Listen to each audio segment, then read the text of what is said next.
Good afternoon, everyone. I'm so pleased to see you here today. And for you who were here already on Saturday, really we're both very honored that you again took the time to visit us and to listen to us and to engage and think about the things that we also think about all day.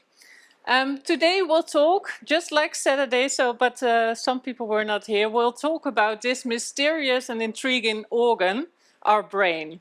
It's nicely tucked away in our head. We can't see it, but we do know that it functions and that we can observe in many ways. And today we'll talk about two ways how to observe how our brain is functioning so that we can learn about also when it doesn't work so well for us. For example, when we experience psychosis or when we experience depression. My name is Marie-José van Tol. I work as a professor of neuropsychiatry at the UMCG. And in this work, I teach and do research on how our brain functions and how that is relevant for psychiatric problems, most specifically depression. And this link between how the brain functions and how we feel or our mental well-being also is the focus of today. And in the coming 40 minutes, Magda Ioannou, sitting over here, and I will invite you into the journey that we take on a daily basis into the human brain. Last time we also had Silvia Ciampelli here, but unfortunately she had to go back to Italy and can't join us today. But we're sure that also the two of us can give some intriguing insights. We know there's many ways of studying the brain, so we could dissect it, but that means you will not live any longer, and that we find not always the most practical solution. So we also try to study brain by how we behave, but also do other types of measurements. Talking about the brain, I don't have a slide here now.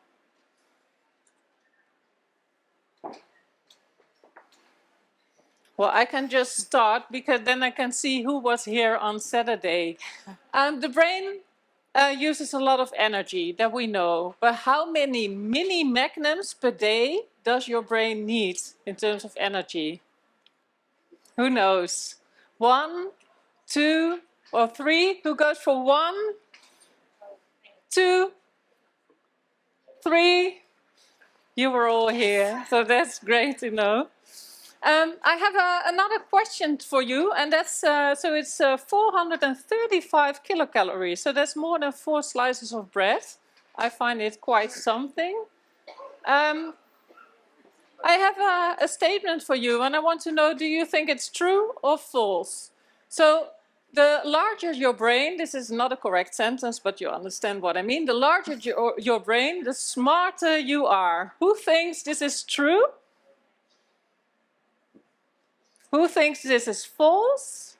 Okay, very well. You're all very knowledgeable. Indeed, the size of our brain doesn't say much about how it functions. This is also already visible in the fact that the male brain on average, is on average a bit bigger and a bit heavier. But we do know that the intelligence between men and women does not differ. So it's not so much in the weight or in the number of neurons. It's also about how these interact. Sorry. Hi. Next statement. You only use 10% of your brain. Who thinks that's true? Who thinks it's not true? Okay. It's not true, so the majority here is right. It's kind of a myth, like there's 90% of brain power that we don't use, and if we find a way to use it, we can be super smart, but we should protect ourselves a bit against being so smart. That's not true. We have a lot of brain power, and I hope we use it most of the day, but we also do that. So when we look at how active the brain is, it's spread out everywhere. Each brain region in your brain is involved in different kind of pairs of combinations during most tasks. So the fact that 90% is sleeping all day is not true. Well, now you know a bit what organ we're talking about. And then let's start and invite Magda to the floor, who is a PhD candidate at our Cognitive Neuroscience Center at the UMCG. She's an expert in psychopharmacology and neuroscience. And when we talk about the brain, we rarely refer to, like, I feel like my frontal lobe is stuck. We don't say that. We say things like, I feel it in my water, or my stomach turned upside down. So we refer more to what's in our well, the bigger part of our body than in our brain. But is there any truth in it? I'm very curious to hear. Yes, thank you, Marie-José. And again, really very thankful for everyone that came back and for the new people that are here. So, as Marie-José said, I'm Magda, Ioannou, and maybe she gave it away a little bit. We are doing research on the gut and in poop, but we are not doing shitty science here at the UMCG. So I want to start by, thank you. Sorry. So Hippocrates, thousands of years ago, already said that all disease begins in the gut.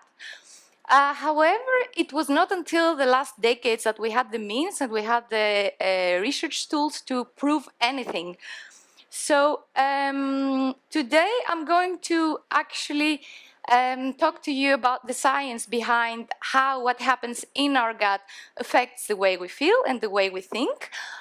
I will also give you an idea of what we do here at the UMCG and in other centers around the world, trying to design sophisticated treatments for patients that really need it, patients that suffer from psychiatric symptoms.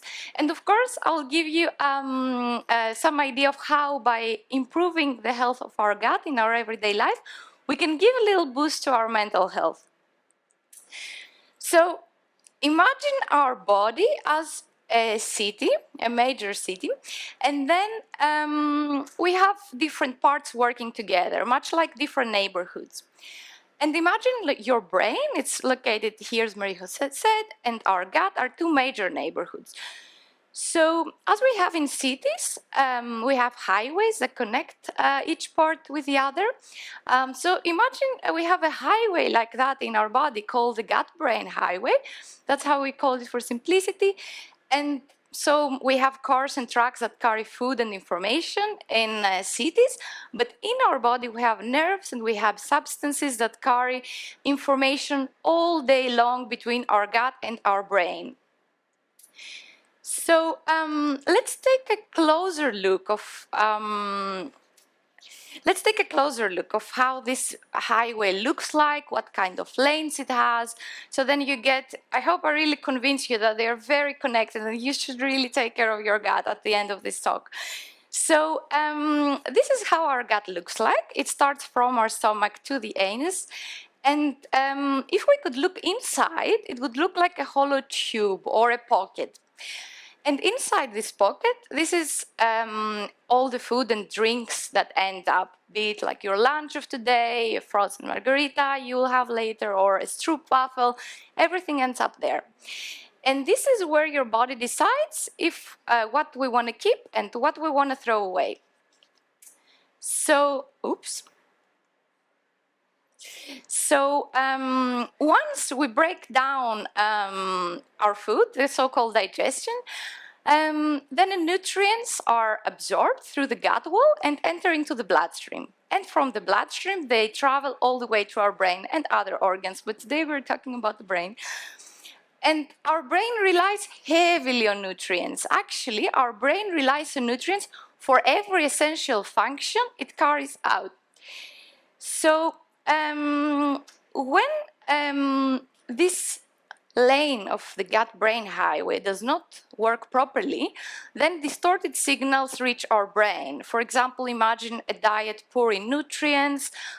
But we have also came to find in the recent years that there is another way that this lane may not be working properly. And this is especially the case in depression, in bipolar disorder, in schizophrenia.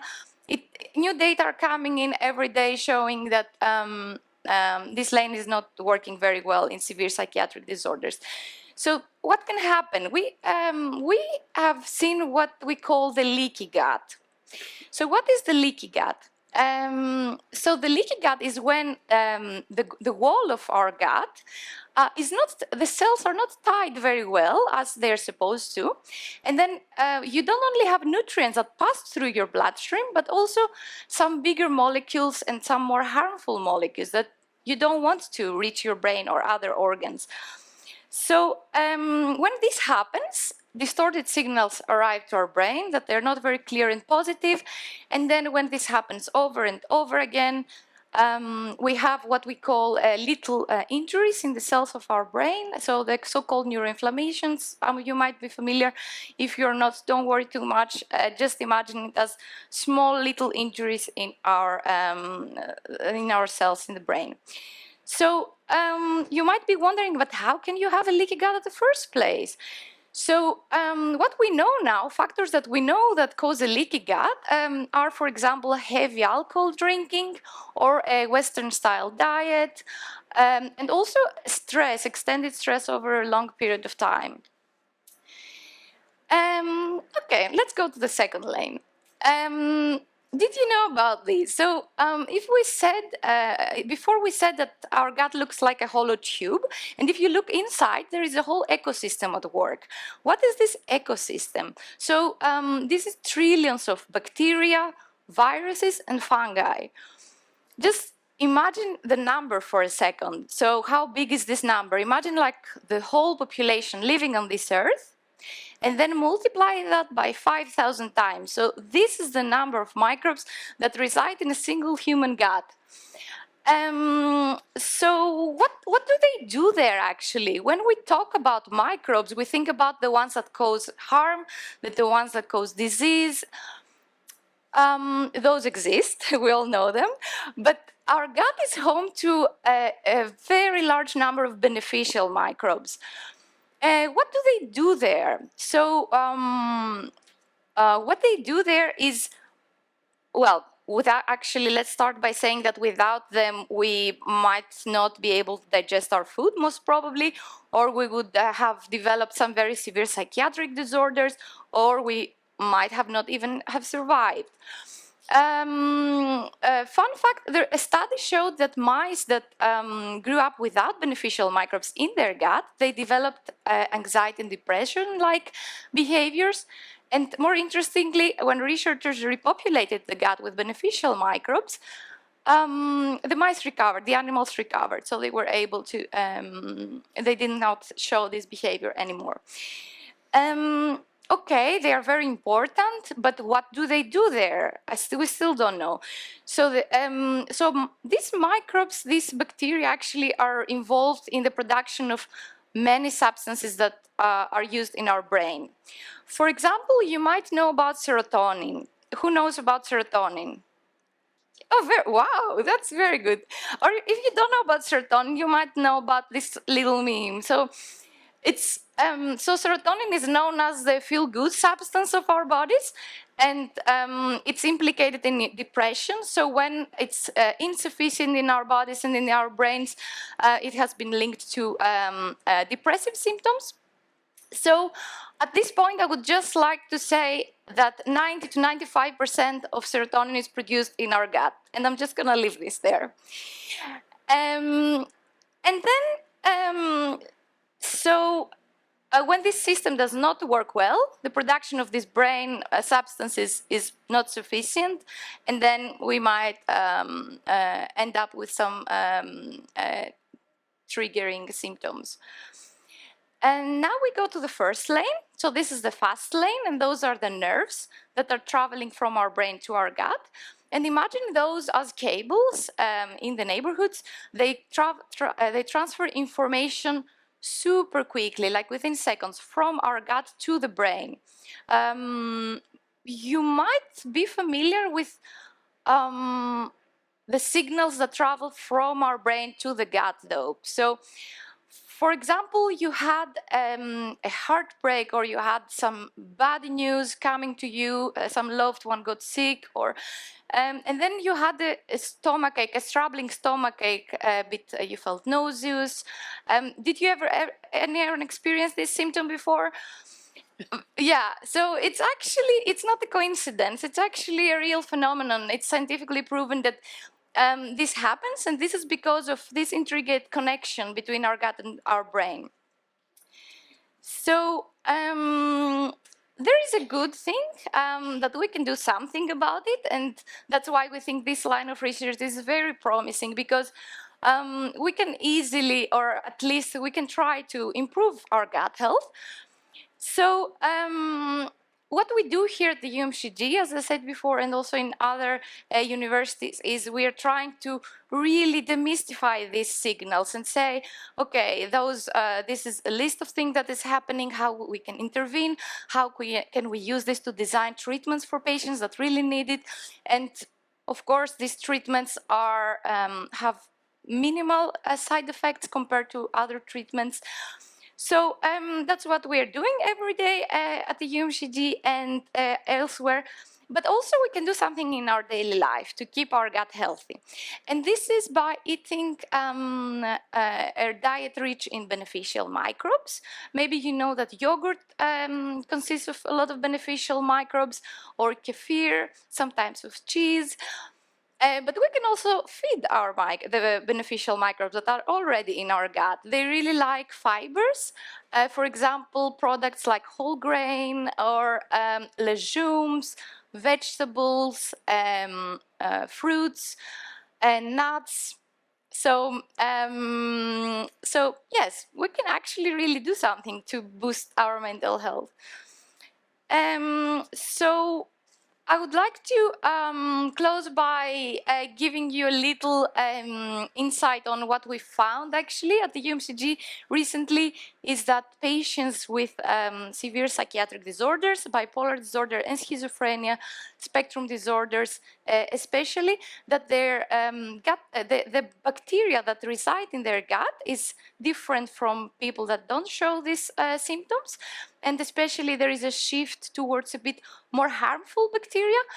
And what else we found, to close on a good note, is that if we provide a specific mixture of beneficial bacteria through a probiotic formulation, these patients actually have an improvement in their cognitive functioning, in their gastrointestinal complaints, and also the biology of their gut looks better.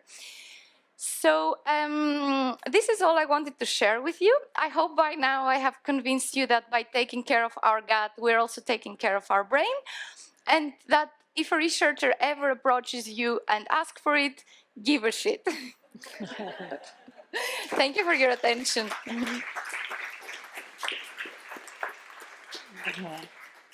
So Magda already explained that drinking heavily is not so good for your gut, but it's also not good for your mental health.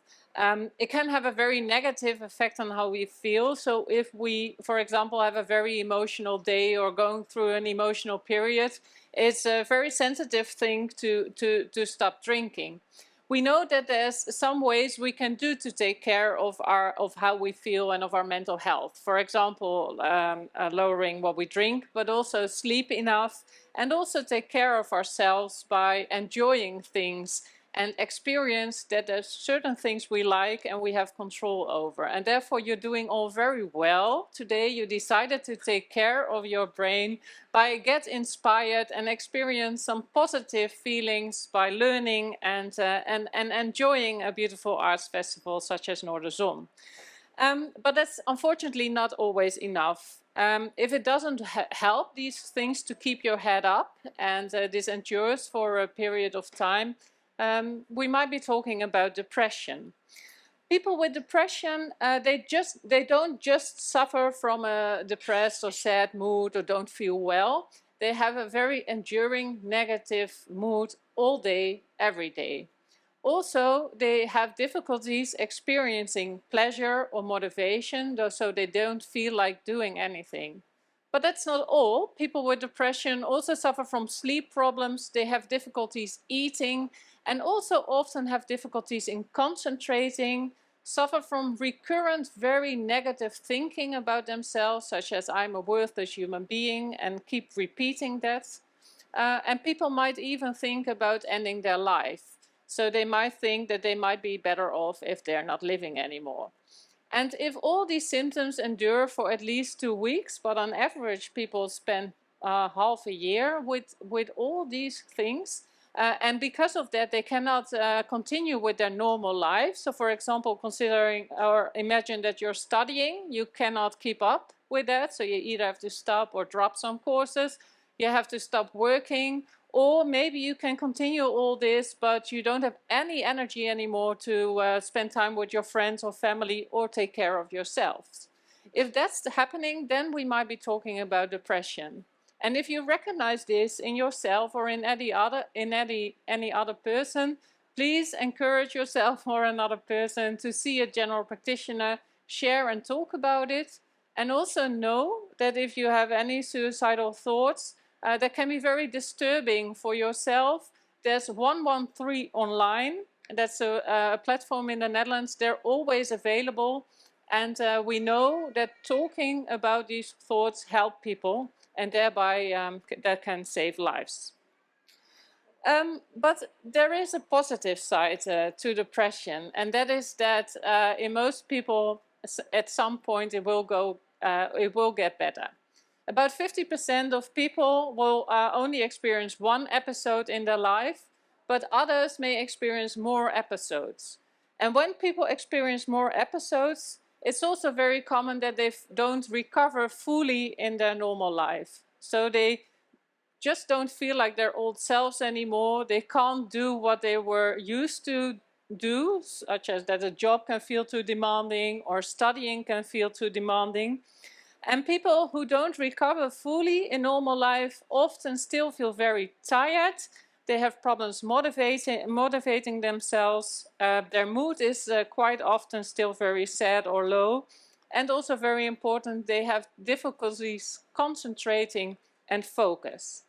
And that's what I want to talk to you about today, this focus. I want to focus on focus and how important it is for our well-being, and also how we can tweak our brain a bit so that it can focus better and also help you to keep your mood up.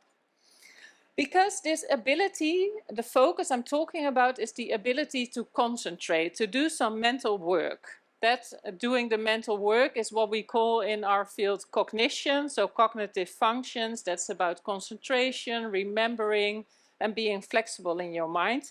This is very important for your mood. It's important to stop the recurrent negative thinking that you might be having about yourself when some minor stressor occurs. Also, it's very important for steering your mood. So for example, when someone looks very angry at you and you have kind of a negative self-image, you might think, oh, this person probably hates me as well.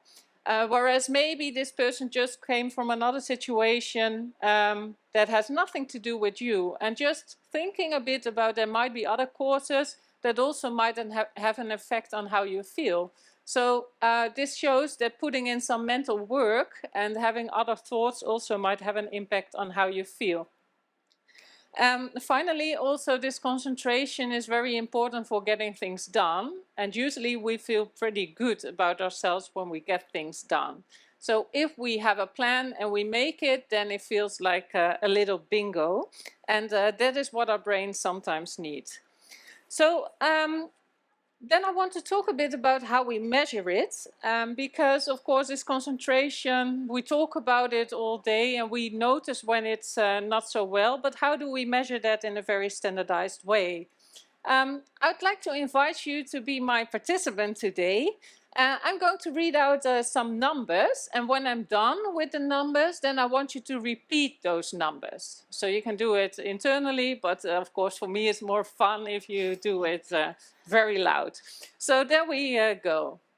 3, 6, 2, 8, 4. 3, 6, 2, 8, 4. Fantastic. For those of you who weren't there yet, we have another go. Here we go. 8, 7, 2, 1, 6. But now I want you to reverse the order.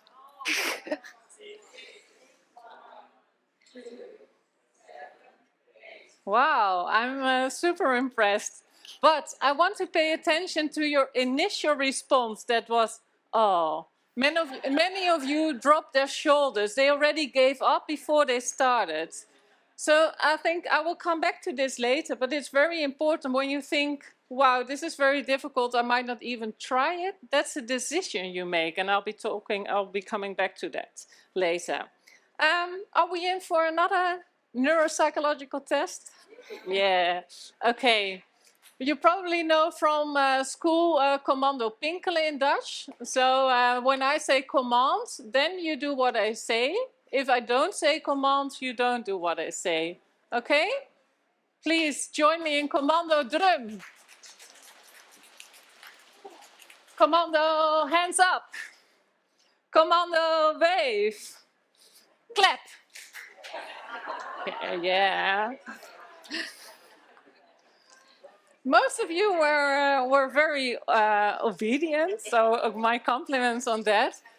You notice that it's very easy to just follow and inhibit. That's what we were testing. How can you withhold a response that you were prepared for doing? So you were about to follow me, but some of you realized in time that I was not saying command. That's what we call inhibition.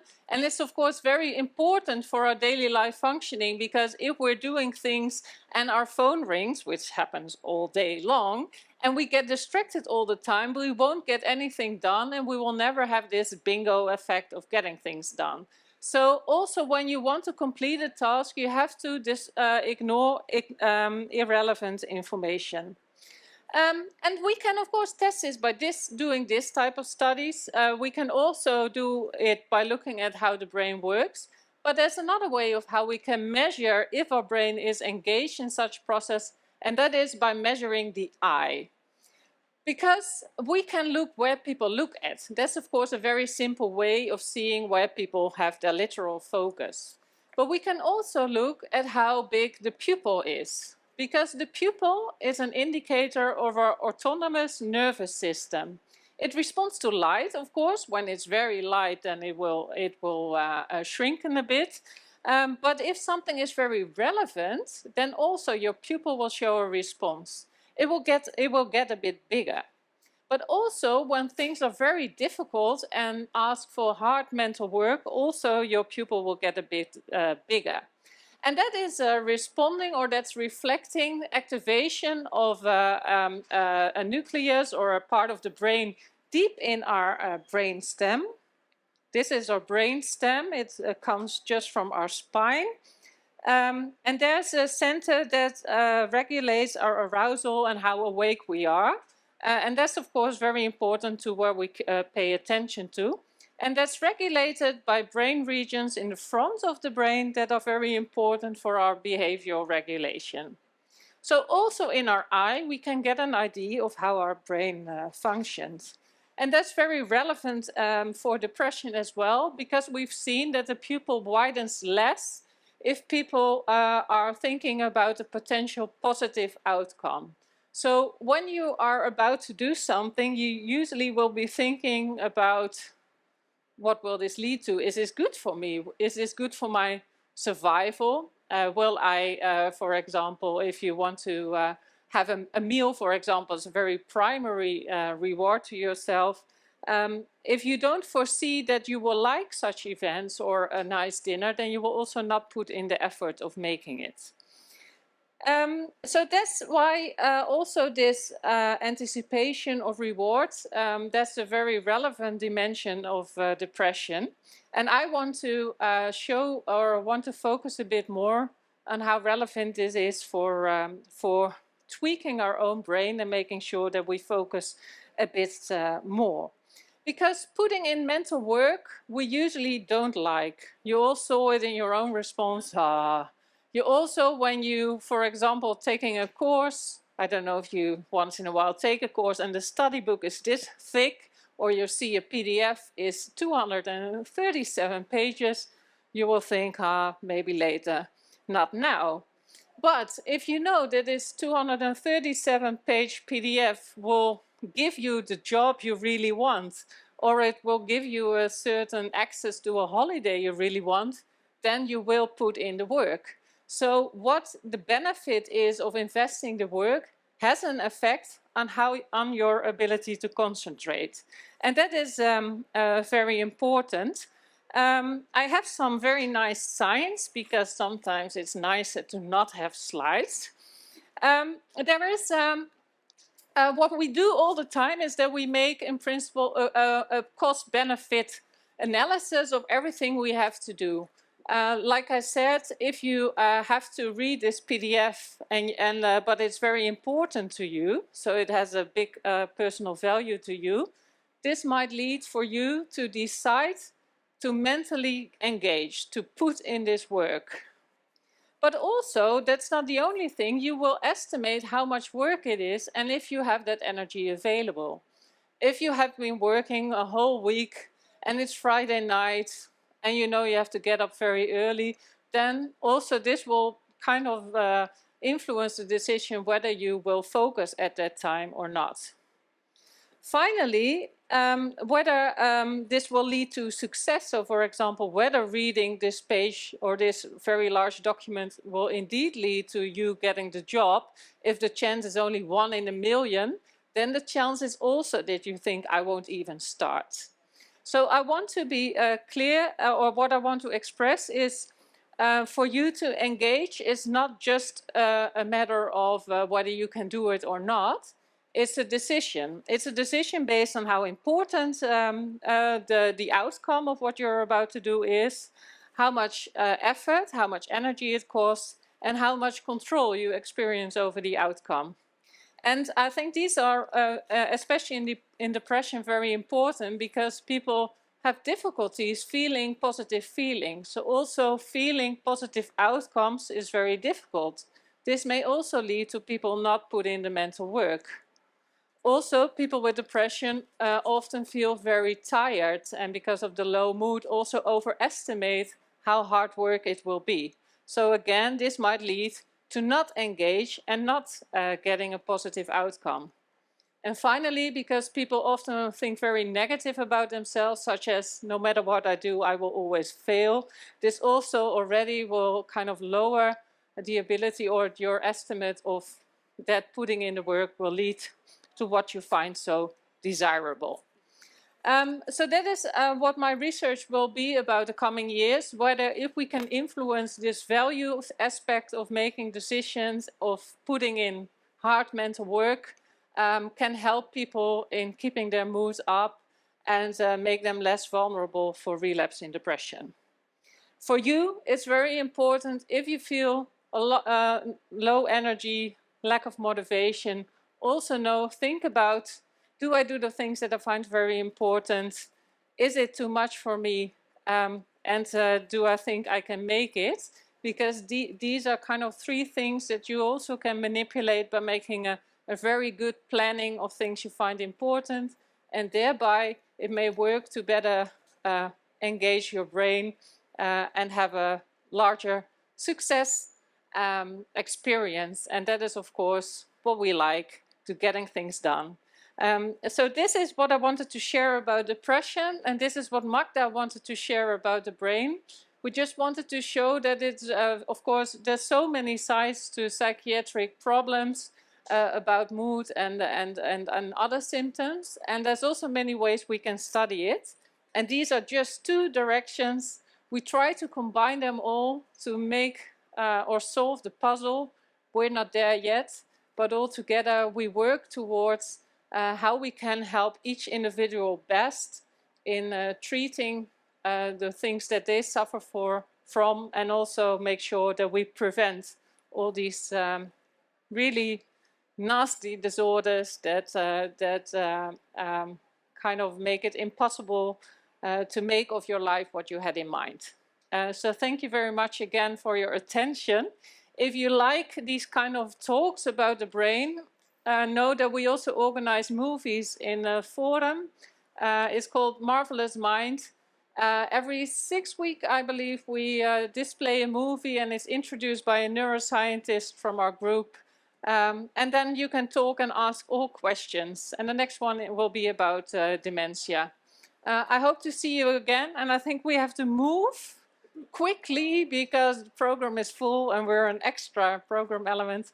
But Magda and I will be standing outside. So if you have any questions, please find us. Thank you for your attention. And if you have interest in joining research, I have some flyers there because without people, we can't do research. Thank you.